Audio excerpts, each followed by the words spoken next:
स्वागत आहे तुमचं सगळ्यांचं एकदा आपल्या काही नवीन ब्लॉग्समध्ये आणि एका नवीन रेसिपीमध्ये।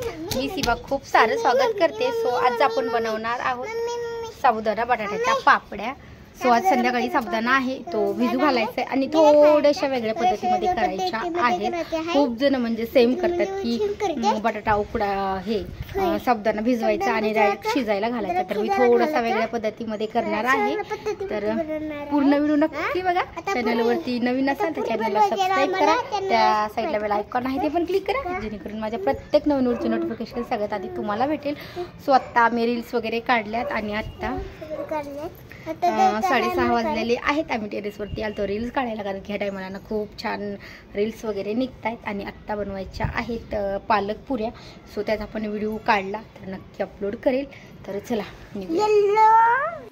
सो मी आज बनवणार आहे पालक पुऱ्या। तर आज मी ग्रीन कलरच्या पालक पुऱ्या बनवणार आहे। तर आपल्याला ह्याला ना पालकला कट वगैरे करून घ्यायची नाही, डायरेक्ट मिक्सरला लावायचं आहे। तर मी एक पेंडी पालकची पेंडी घेतलेली आहे, ती पूर्ण निवडून घेतली आहे, स्वच्छ धुवून घेतलेली आहे। आणि आता आपल्याला ह्याला लागणार आहे मसाला, तर ते पण बघूयात। आणि आता आपल्याला ह्याला कट करायचं नाही, त्याच्यामुळे मग जास्त वेळ पण नाही लागत आहे। अगदी सोप्या पद्धतीमध्ये आणि एकदम मस्त अशा टम्म फुगणाऱ्या छान पुऱ्या होणार आहेत।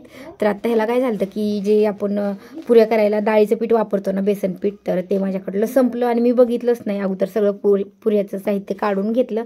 तर म्हटलं चला आता हरभऱ्याची डाळ आहे तीच थोडीशी मिक्सरला लावली, बारीक केली, ती पण जमती तशी केली तर।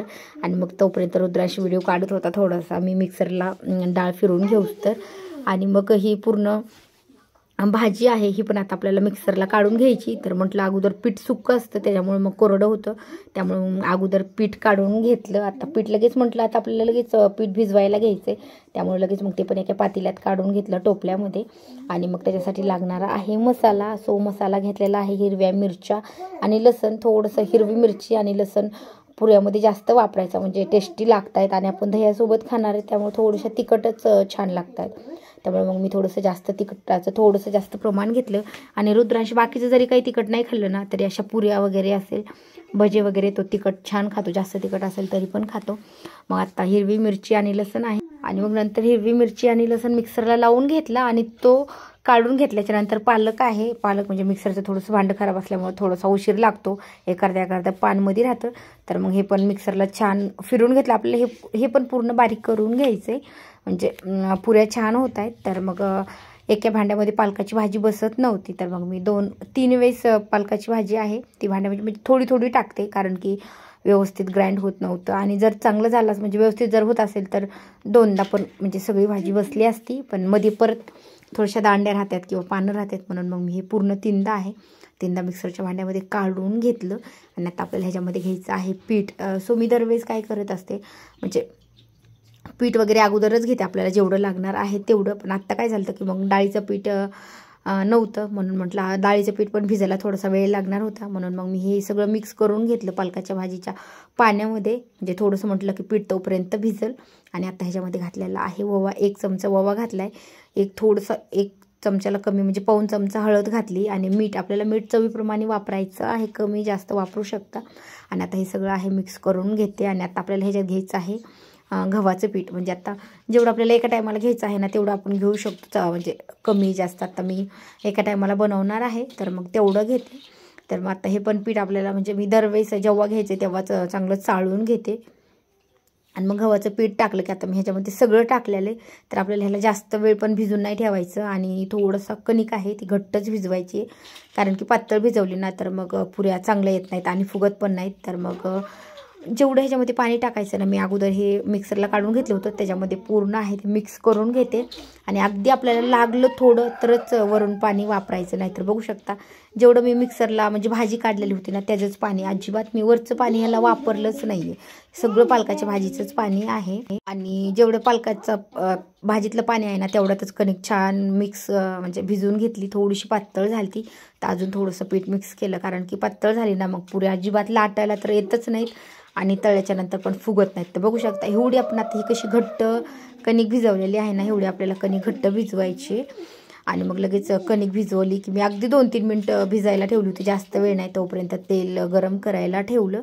आणि लगेच आता आपल्याला ह्याच्या लाटून घ्यायच्या आहेत पुऱ्या। पुऱ्याची साईज आपण लहान मोठी लाटू शकतो, म्हटलं थोड्याशा लाट्या करून घेतल्या। आणि जेव्हा ना आपण ना म्हणजे अशी ग्रीन पुऱ्या करतोय ना, ह्या लवकर पण होत आहेत आणि जास्त ह्या पुऱ्याला पाणी पण सुटत नाही. जेव्हा आपण कट करून करतोय ना, तर मग त्याला काय होतं की जसं जसं पीठ भिजत येईल ना, तसं मग ते थोडंसं म्हणजे असं चिकट चिकट बी होतं आणि थोडंसं पातळ पातळ पीठ होत जातं. आणि ह्याचं प्रमाण बघू शकता, म्हणजे पहिलीच पुरी आहे तरी पण इतकी मस्त होती आणि पूर्ण तळती. आणि ह्याच्यामध्ये पूर्ण पाणी अगोदरच आपण पिठामध्ये मिक्स झालेलं असतं, त्याच्यामुळं मग वरून पाणी येत नाही. म्हणजे आपण ह्या पुऱ्या दिसायला थोड्याशा ग्रीन दिसत आहेत, म्हणजे ग्रीन खाणार म्हणजे ज्यांना आवडत असेल त्यांच्यासाठी आहे. पण दिसायला त्या जास्त छान दिसत आहेत आणि करायला थोडीशी त्याला मेहनत आहे. म्हणजे पीठ व्यवस्थित नाही भिजलं की लाटायला व्यवस्थित येत नाहीत. पण हे एकदा पीठ भिजवलं ना की मग लाटायला काही नाही, अगदी 5 मिनिटात पटपट पटपट लाटून पण होत आहेत. आणि फुगायला पण एकदम पूर्ण फुगले. बघू शकता सगळ्या पुऱ्या आहेत ना, सगळ्यात अशा सेम पूर्ण छान फुगतायत.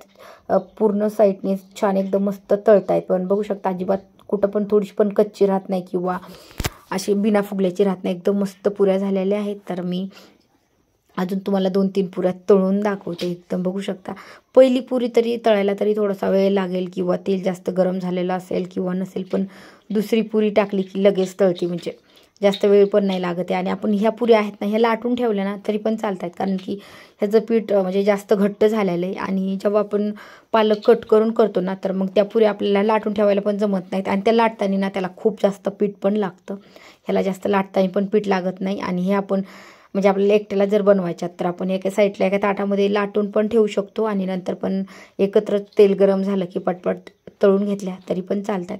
तर बघू शकता पुऱ्या एकदम मस्त तळलेल्या आहेत. तर मी 2-3 म्हणजे साईडला लाटून ठेवल्या होत्या, त्या तळून घेतल्या. तर म्हटलं चला आता अजून पण एक पुरी लाटून दाखवते. आता ह्याला 2-3 म्हणजे 5 मिनटं तर झालीच असतील पुरी लाटून ठेवलेली. तरी पण पीठ बघू शकता अजिबात पातळ नाही झालेलं, एकदम आहे तसं घट्ट आहे. आणि म्हणजे लाटण्याला वगैरे पण अजिबात चिटकत नाही. आणि बघू शकता पुरी टाकली की तेल तर गरम झालेलंच असतं, म्हणजे पुरी लाटूस तर तेल छान गरम होतं, टाकली की लगेच मस्त असे टम्म फुगते. बघू शकता. तर मग आता सगळ्या पुऱ्या आहेत, तर आपण सगळ्या पुऱ्या अशा तळून घेऊयात. कारण की मोबाईल पण जास्त असा गॅसच्या तिथं गरम तेलाच्या तिथं ठेवला जास्त वेळ तर मोबाईल पण खूप गरम होतो. म्हणून मग मला थोडा वेळ म्हणजे साईडला पण काढून ठेवावा लागतो 1-2 पुऱ्या होऊस तर मग परत मी थोडा वेळ ठेवत असते. कारण की मोबाईल ह्याचं टेम्परेचर जास्त असतं, त्यामुळं मोबाईल अगोदरच जास्त वेळ चालू असल्यामुळे तो पण गरम होतो आणि ह्या तेलाच्या उष्णतेने तो जास्तच गरम होतो. तर मग म्हटलं चला 2-3 पुऱ्या तळून बघूयात आणि मग लगेच बाकीच्या पुऱ्या आहेत तोपर्यंत मग माझ्या मोबाईलमधली पूर्ण चार्जिंग संपती. मग नंतर मोबाईल चार्जिंगला वगैरे लावलेला आहे. आणि ह्या बाकीच्या पुऱ्या आहेत ना, सगळ्या पुऱ्या आता तळून घेते. आणि मग बघू शकता म्हणजे अगोदर थोड्याशा हे झाल्या तरी जेवणाच्या टायमिंगला मऊ होतात, म्हणजे जास्त कडक पण नाहीत राहते. आणि मी थोड्याशा नंतर थोडीशी मोठी साईज धरली, मला वाटलं की जास्त वेळ लागेल म्हणून. तर बघू शकता एकदम आपल्या पुऱ्या मस्त झालेल्या आहेत. तर तुम्हाला हा व्हिडिओ ही रेसिपी कशी वाटली मला कमेंट करून नक्की सांगा. व्हिडिओ आवडल्यास लाईक करा, चॅनलवरती नवीन असाल तर चॅनल पण नक्की सबस्क्राईब करा. त्या साईडला बेल आयकॉन आहे ते पण क्लिक करा, जेणेकरून माझ्या प्रत्येक नवीन व्हिडिओचं नोटिफिकेशन सगळ्यात आधी तुम्हाला भेटेल. आणि तुमच्या फ्रेंड्ससोबत पण व्हिडिओ नक्की शेअर करा.